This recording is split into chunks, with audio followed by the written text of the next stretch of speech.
I found the palace of green porcelain. When we approached it, about noon, deserted and falling into ruin. Only ragged vestiges of glass remained in its windows, and great sheets of the green facing had fallen away from the corroded metallic framework. It lay very high upon a turfy down, sea and looking northeastward. Before I entered it, I was surprised to see a large estuary, or even creek, where I judged Wandsworth and Battersea one must once have been. Thought then, though I never followed up the thought of what might have happened or might be happening to the living things in the sea. The material of the palace proved on examination to be indeed porcelain, and along the face of it I saw an inscription in some unknown character. I thought rather foolishly that Weena might help me to interpret this, but I only learned that the barracked idea of writing had never entered her head. She always seemed to me, I fancy, more human than she was, too, perhaps because her action was so human. Within the big valves of the door, which were open and broken, we found, instead of the customary hall, a long gallery lit by many side windows. At the RST glance, I was reminded of a museum. The tile door was thick with dust, and a remarkable array of miscellaneous objects was shrouded in the same gray covering. Then I perceived, standing strange and gaunt in the center of the hall, what was clearly the lower part of a huge skeleton.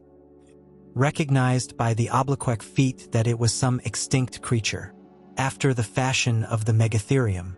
The skull and the upper bones lay beside it in the thick dust, and in one place, where rainwater had dropped through a leak in the roof, the thing itself had been worn away.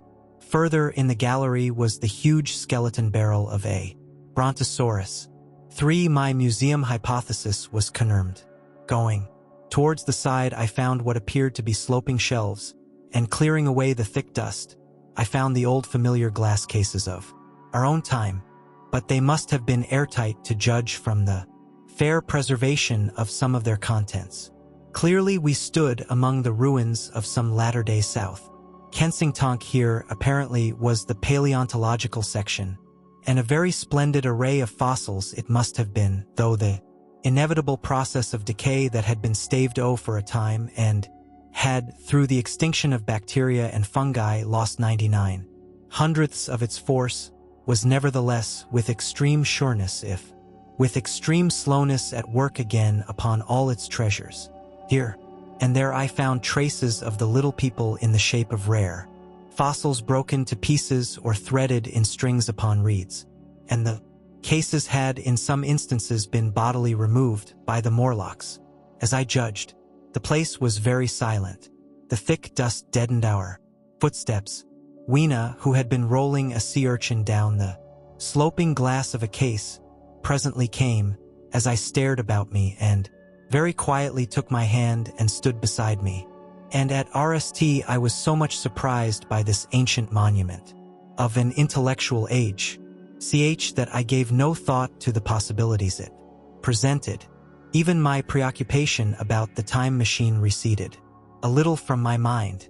To judge from the size of the place, this palace of green porcelain had a great deal more in it than a gallery of paleontology, possibly historical galleries. It might be even a library. To me, at least in my present circumstances, these would be vastly more interesting than this spectacle of old-time geology in decay. Exploring, I found another short gallery running transversely to the RST. This appeared to be devoted to minerals, and the sight of a block of sulfur set my mind running on gunpowder. But I could ND no saltpeter. Indeed, no nitrates of any kind. Doubtless they had deliquesced ages ago. Yet the sulfur hung in my mind and set up a train of thinking. As for the rest of the contents of that gallery, though on the whole they were the best preserved of all I saw, I had little interest. I am no specialist in mineralogy, and I went on down a very ruinous aisle running parallel to the RST hall I had entered. Apparently this section had been devoted to natural history, but everything had long since passed out of recognition. Few shriveled and blackened vestiges of what had once been stewed. Animals, desiccated mummies in jars that had once held spirit. Brown dust of departed plants. That was all. I was sorry for that, because I should have been glad to trace the patent readjustments by which the conquest of animated nature had been attained. Then, we came to a gallery of simply colossal proportions but singularly ill-lit, the oar of it running downward at a slight angle from the end at which I entered. At intervals white globes hung from the ceiling, many of them cracked and smashed, which suggested that originally the place had been artificially lit.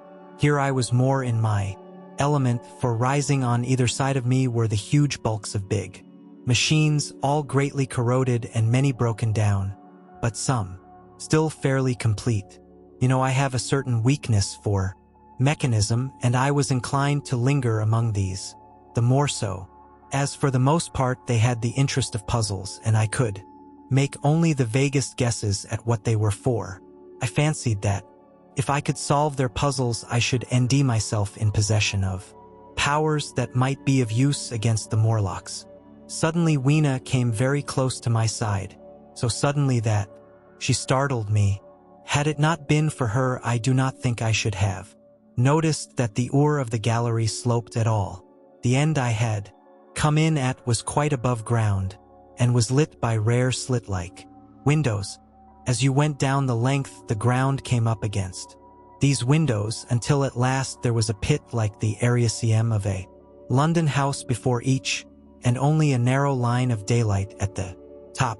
I went slowly along, puzzling about the machines, and had been too intent upon them to notice the gradual diminution of the light, until Weena's increasing apprehensions drew my attention. Then I saw that the gallery ran down at last into a thick darkness.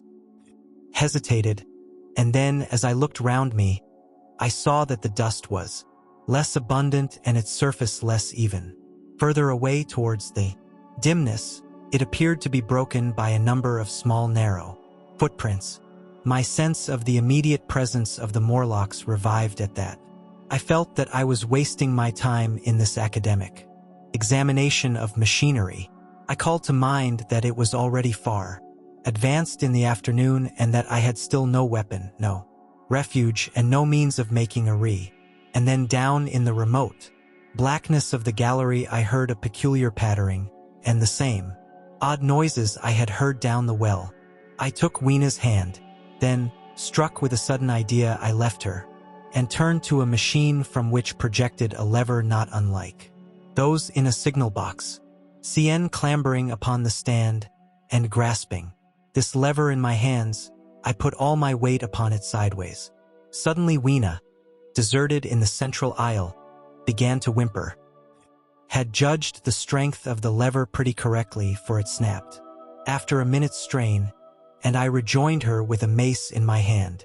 More than sufficient, I judged, for any Morlock skull I might encounter, and I longed very much to kill a Morlock or so. Very inhuman, you may think, to want to go killing one's own descendants, but it was impossible somehow to feel any humanity in the things. Only my disinclination to leave Weena, and a persuasion that if I began to slake my thirst for murder, my time machine might sewer, restrained me from going straight down the gallery and killing the brutes I heard. Well, mace in one hand and Weena in the other, I went out of that gallery and into another and still larger one, which at the RST glance reminded me of a military chapel hung with tattered AGS.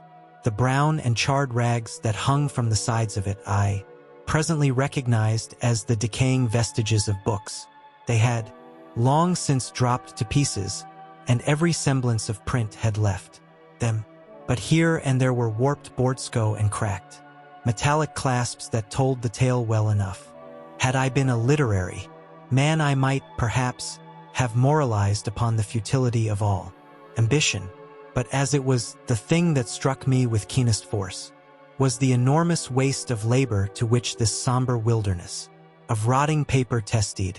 At the time, I will confess that I thought chiefly of the philosophical transactions and my own 17 papers upon physical optics, Then, going up a board staircase, we came to what may once have been a gallery of technical chemistry, and here I had not a little hope of useful discoveries. Except at one end where the roof had collapsed, this gallery was well preserved. I went eagerly to every unbroken case, and at last, in one of the really airtight cases, I found a box of matches.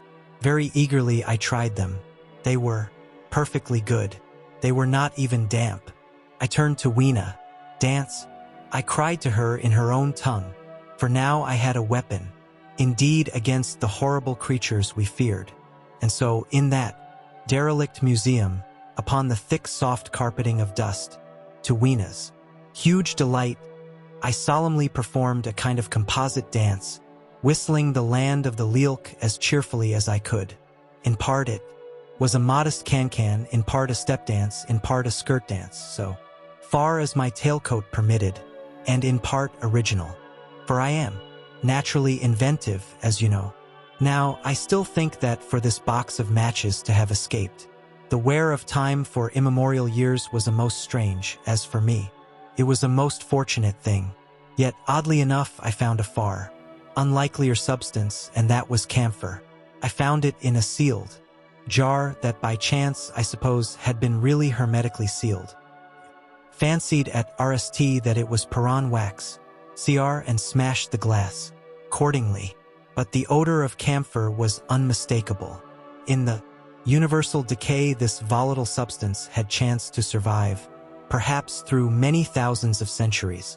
It reminded me of a sepia painting I had once seen done from the ink of a fossil belemnitex that must have perished and become fossilized millions of years ago. I was about to throw it away, but I remembered that it was innommable and burned with a good bright aim, was, in fact, an excellent candle, and I put it in my pocket. I found no explosives, however, nor any means of breaking down the bronze doors. As yet my iron crowbar was the most helpful thing I had chanced upon. Nevertheless, I left that gallery greatly elated. I cannot tell you all the story of that long afternoon. It would require a great eort of memory to recall my explorations in at all the proper order. I remember a long gallery of rusting stands of arms, and how I hesitated between my crowbar and a hatchet or a sword. I could not carry both, however, and my bar of iron promised best against the bronze gates. There were numbers of guns, pistols, and ryes. The most were masses of rust, but many were of some new metal and still fairly sound.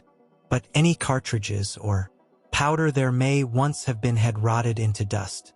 One corner I saw was charred and shattered, perhaps, I thought, by an explosion, among the specimens. In another place was a vast array of idols, Polynesian, Mexican, Grecian, Phoenician, every country on earth, I should think. And here, yielding to an irresistible impulse, I wrote my name upon the nose of a steatite monster from South America. That particularly took my fancy. CT. As the evening drew on, my interest waned. I went through gallery after gallery, dusty, silent, often ruinous, the exhibits, sometimes mere heaps of rust and lignite, sometimes fresher. In one place I suddenly found myself near the model of a tin mine, and then by the merest accident I discovered, in an airtight case, 2 dynamite cartridges. I shouted "Eureka!" and smashed the case with joy. Then came a doubt. I hesitated. Then, selecting a little side gallery, I made my essay.